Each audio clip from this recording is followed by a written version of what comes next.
Hello, everybody. I'm thrilled today to be introducing Natalie Shortsleeve, who's one of our coaches here at the Boss Body Revolution. I can't wait for you guys to get to know her better. Natalie is a certified personal trainer. She's worked as a trainer for over 6 years in gyms and online. She's a certified nutrition coach with Precision Nutrition.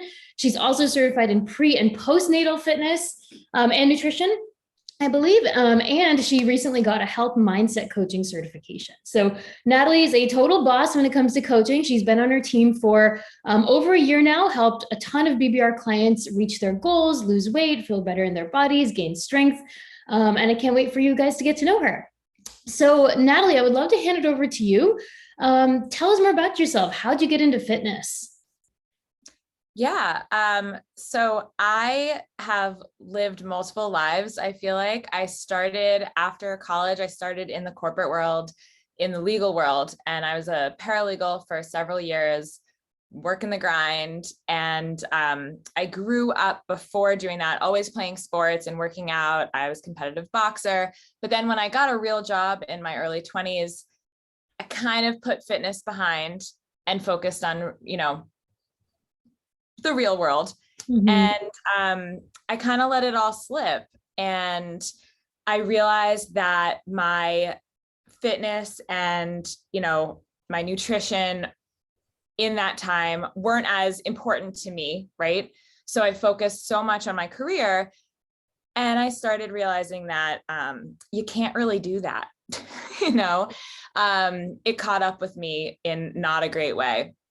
So I kind of took hold of my life and realized okay, I need to get in gear. While I was still a paralegal, while I was still working 100-hour weeks, I got myself a personal trainer. I got myself a nutrition coach, and I really took the helm back and took control of my life. And I was blown away by the huge difference it made while I was working in the corporate world, while I was still grinding away, working as a personal trainer, or not working with a personal trainer and working with a nutrition coach. I just saw such a difference, and it really inspired me to leave the legal world and help other people the way I was helped. Yeah. So that's how I got into the field. Yeah.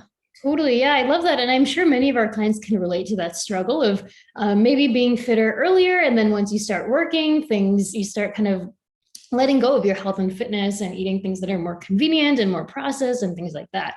So in your journey, when you say things caught up to you, what did that look like for you? And then how did you feel, and what changed after you worked with your own coaches? Yeah, I mean, I gained a lot of weight. I started losing my hair. I was really, really stressed out. I just wasn't taking care of myself. I wasn't putting me first. I was putting company I worked for first, right? Yeah. So it really got out of hand in the sense that my health started declining, quite frankly. But when I worked with a personal trainer, she taught me that it's okay to have boundaries. And I remember one of the first things she said, she's like, we're working out at 6 a.m. You can tell your boss, I am not available from 6 to 7, but I will tackle anything else after that. And just learning those boundaries made me realize wow, I do have control over my life. I am responsible for the actions and the decisions that I'm making. Yeah. And it really just catapulted into this totally different, in control, confident lifestyle that I eventually left the legal world to teach other women to do. Yeah, that's awesome. Boundaries are so scary, especially when you're early in your career and you're not sure how people are going to react to them. But I think that's such great advice.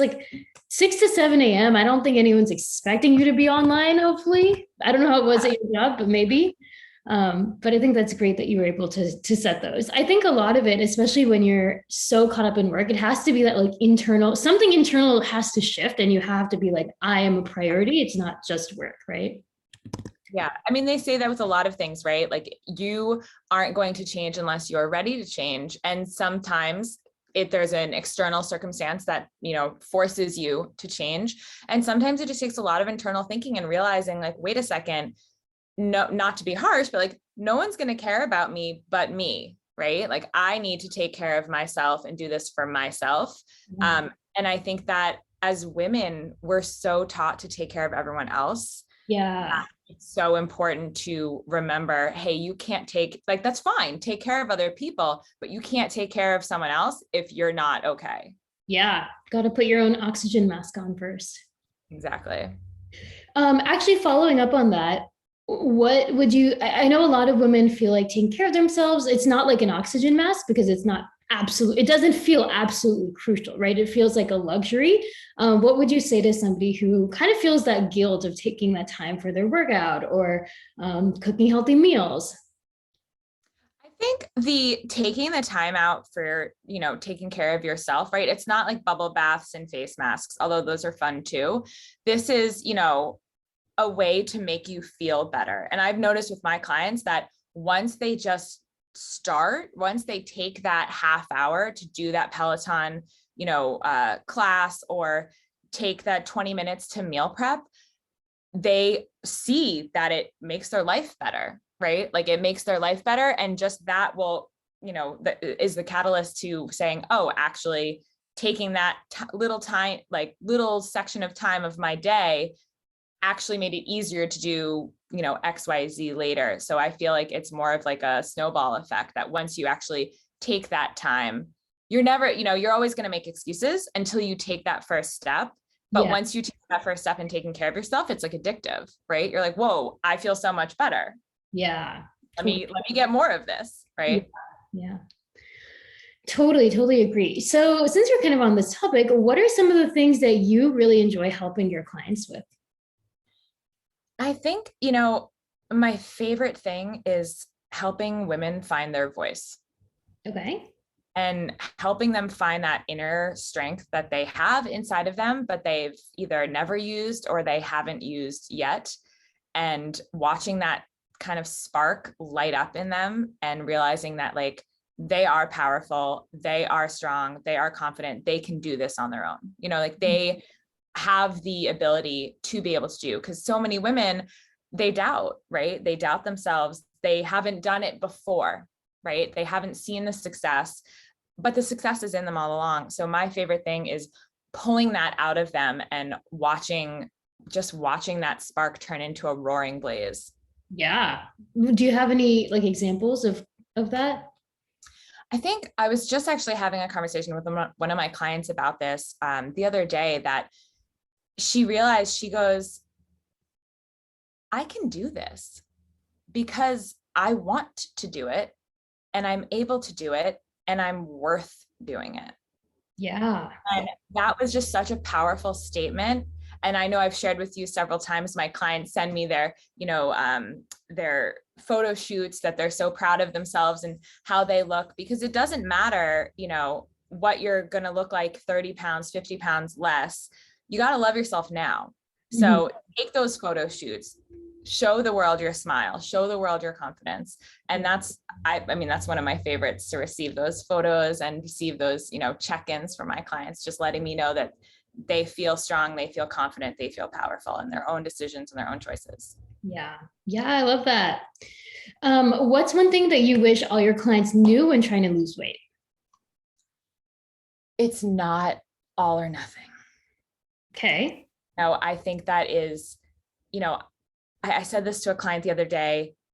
Okay, you might have lost the battle last night, but you didn't lose the war. You could have a great day and then something comes up and we slip and maybe we binge a little bit, and that's okay. Understand why it happened, and process that and understand that's okay. It's all right. I'm not perfect 100%. I don't need to be perfect 100%. I processed it. I went through it. I understand why it happened. And it's a new day. It's a new moment. It's a new minute, right? It doesn't have to be, oh, I opened the bag, might as well finish it. I opened the bag. I fought with my, inner selves. No, you don't want to open the bag. Yes, you do. And that side won, right? But that's okay. We don't have to finish the bag. We can choose at any moment. And maybe we do finish the bag. That's okay. We didn't lose more. So it's not all or nothing. Just because we slip up, we're human. It's okay. We start fresh. We start again. That's what you have a coach for, right? Totally. Yeah. I think the all or nothing mindset, it's so perpetuated by like fitness media and marketing, like, no excuses, like go hard or go home. But there's kind of an in-between between going super hard and going home. Like you, in order to see lasting results, you can't be all or nothing. Yeah. I just had this conversation with a client, we talked, throughout the week, we meet once a week and we talked, and she said, I was having a really great week. And then I just had a lot going on at work and family stuff, and I emotionally ate. And she said, but I knew I was doing it while I was doing it. I knew what was happening. And when it was done, I said, all right, that's okay. And then she said, then she started making some broccoli for for meal prep, so it doesn't happen the next day, and that's the thing of being aware of what you're doing. It's okay, right? And one of the things I brought to her attention was, and guess what? That was it. It was one day. It wasn't a spiral of 2 weeks where it's been before, Yeah. And I just think it's really important that just because things don't go 100%, it's okay. It's all right. Yeah. Especially because that awareness is the first step to change, right? Yeah. It's like you go from emotionally eating and you're kind of unconsciously doing it without even realize. And then the next step is you realize it. And then the next step is you can change it. Yeah. And it takes time to change, right? Sometimes, and I still have the conversation, right? I've been a nutrition coach for a long time. I've been a personal trainer for several years. I still have the conversation at the end of the night saying, oh, I could go for some ice cream. No, I don't need ice cream, but I want ice cream, but I don't need it. And then, some days it's a harder conversation. Some days it's an easier conversation, but I'm having that conversation, and that's what's important. Totally. Awesome. So next question, what's one thing that you see most people get wrong about health and fitness? Trends. Okay. I would say trends, cutting out food groups, thinking, oh, if I don't eat, like intermittent fasting style, oh, well, if I just don't eat for half the day, or cutting out carbs, or I don't even know the names of the diets because I don't even follow them anymore. But, the latest, oh my gosh, the TikTok trends. Oh my gosh. And I think it's marketing, right? Things go viral. You think, oh, well, it must be true. Let me try it. Desperation of, oh, I've tried everything else. Why not? Let me try this. But the truth is, it's just good old fashioned, old school, watch your portions, eat a vegetable, Yeah. It's not glamorous. It's not exciting all the time. We can make it exciting. We can make it fun. But I think getting caught up in the, shiny ball, or I forget what it's called, but like shiny object syndrome. Yeah. Shiny object syndrome. Like life will be a shiny object once we, start the mundane. Yeah, totally. So, yeah. Yeah. I wish the trends are trends for a reason, right? Trends inherently come and go, and the basics have been around forever. Mm-hmm. Yeah. How do you motivate yourself to work out when you don't feel like it? For workouts, so I've been doing this thing for years. I break it down. I give myself, and it really depends on the day. Sometimes I give myself 1 minute, sometimes 30 seconds. But I tell myself, listen, I have to work out. Like, I'm an adult. I got to do these things. It's not like I had a client once say, when we were coming out of her deficit and, reverse dieting, she goes, great. So I don't have to be in a deficit anymore. When can I stop working out? And I said, unfortunately, it's just something we have to learn to do, and we can make it exciting. We can make it fun. Where our bodies, humans are meant to move, So when I'm having no motivation and I'm like, I don't want to do it. Yeah. I say, let's do a plank for 1 minute. You can do anything for 1 minute. Even if you're the busiest person in the world, on a Zoom call, do a plank for 1 minute, Mm-hmm. And if 1 minute's too much, 30 seconds. And just doing that 30 seconds, sometimes it catapults into, I do another exercise and another. And sometimes I've done a full hour workout from that just 1 minute. And sometimes I do the 1 minute and I'm like, okay, I'm done. Yeah. But that's my bare minimum, right? Yeah. Got it. 1 minute, 30 seconds minimum if 1 minute is too much, but the 30 seconds always ends up being a minute. And the minute always ends up being a little bit more. And then it's like a little game. I could do 1 more minute. Totally, totally. It's kind of like I've heard people do a similar thing when they go running. I used to do running in high school and college, and like it's kind of like you just run until that next stop sign and then the next stop sign, and you just break it up into really small chunks. Yeah, I mean that's with everything, right? I love the picture. It's a graphic of the importance of small steps, and it's like two ladders, and it's like a guy trying to climb up, and the Mm. steps on one ladder are so far between, and he's still at the bottom because he can't even reach the first step. But then there's another guy with a ladder right next door with the steps are really, really small, and he's already at the top. I've seen it. That works with fitness, that works with nutrition. It's, just take one tiny small step and see what happens. And, Totally. maybe we'll get to the next step after that. Love that. Love that. Awesome. Now, what is your favorite healthy meal to make? I know you're a pretty good cook, so I'm sure you have a bunch. I love cooking, and I get into these. I've been meal prepping a lot because it just saves time. So I'll make, a bunch of veggies for the either half the week or the week, depending on the veggie I'm making. And then I'll prep a protein. So right now my go-to has been multicolored carrots and Brussels sprouts. I cut them up and I roast them with a little bit of olive oil and pepper. That's it. And I roast them for like a really long time. So they're super caramelized and delicious. Mm. And then I marinate chicken thighs in lemon, balsamic, and thyme. And sometimes I'll throw fresh basil in there when I have fresh basil. That And sounds then I'm good. grilling that up. Yeah, it's really good. And then I'll put It is about like multicolored carrots. They just taste so much better than regular carrots. so much better. And we have in our garden here, our carrots are just coming out, and they're so funny because they can be like short and fat or like really long and skinny. And I pulled a couple, and we had some random colors too. So I don't know if I planted multicolored carrots without Intentional. knowing. Yeah, but I think September and October is when like they peak. So they're just starting to peak now. That's cool that you can just grow them and you have just a little vegetable garden. I know I've never done carrots before, and it's been really fun. That's awesome. Cool. And so on the contrary, what's your favorite indulgent food? Oh, my chocolate chip cookie.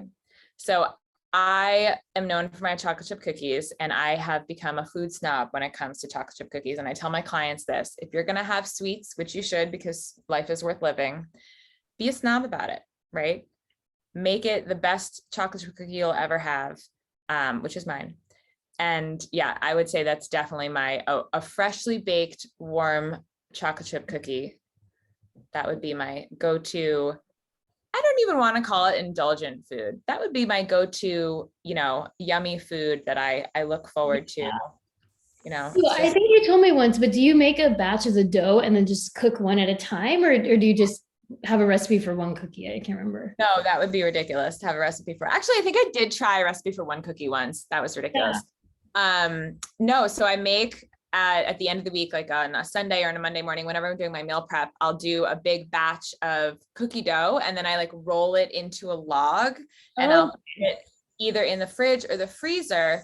And then whenever I want a cookie, I just chop off one and I just bake my one cookie, my one lonely chocolate chip cookie. Smart. I love that. And then I eat it with my mini spoon.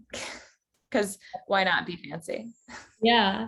You know what I saw the other day? I saw somebody air fry a cookie. Like they had dough like that, and instead of baking it, they just air fried it because it was just one. I was like, that's so sweet. I tried air frying, and it's good. Like it's super gooey in the inside and crispy on the outside. But I love cooking chicken in the air fryer and some veggies in the air fryer, but the cookie, it's just easier because the air fryer is deep, or my air fryer is like deep in. So it's just easier to pop it in the oven versus like trying to scoop out the cookie. But maybe that's just my air fryer is not like a pop open. It's like deep in. Yeah. Yeah.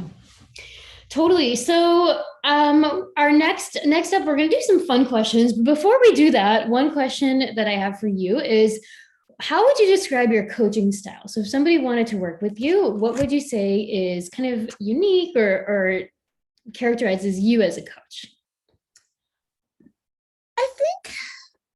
I think that's it's different, right? Because I really cater myself to you, the coach or the client. So I actually think I would laugh if I had all my clients in a room. I think they'd be really shocked to hear what the other clients would say how I am, because I think everyone is really different. I have some clients that I can really kick your butt and, get you to stick to, what you say you're going to stick to. And then I have some clients that I'm like, all right, we're holding each other's hand. We're going to do this step by step. And I do this with, my personal training clients too, is I ask, what kind of coach do you need? Yeah. Do you need a cheerleader? Do you need a drill sergeant? Do you need someone who's going to, be empathetic? I mean, of course I'm empathetic and I understand. And I've been through my own journey too. I lost 30 pounds. I went through this whole program. I understand what it takes. I know the struggles. I know the battles of going out to eat at a barbecue and not having enough calories to fit it in. I get that. I've been there. So I think it really depends on, what my clients need from me, because I can really meet them where their needs are.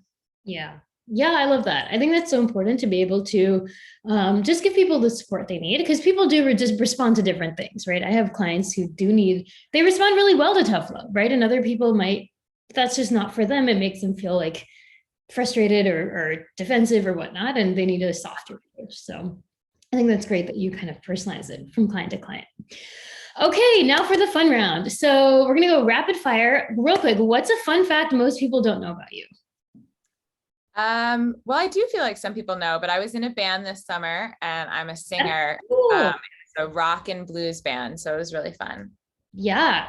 And if you guys are watching this, do you want to share your singing Insta?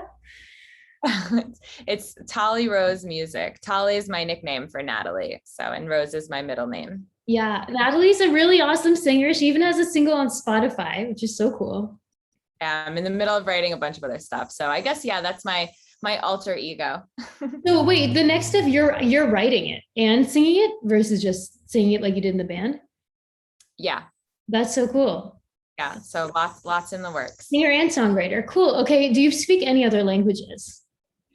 I used to. I really can't say I'm fluent anymore, but I used to be fluent in Hebrew because I'm Israeli, and French. I used to dream in French. So that's how you know you're fluent, when you're dreaming in the language. Mm-hmm. But it's been so long, I honestly can't say that I'm fluent anymore, which kills me.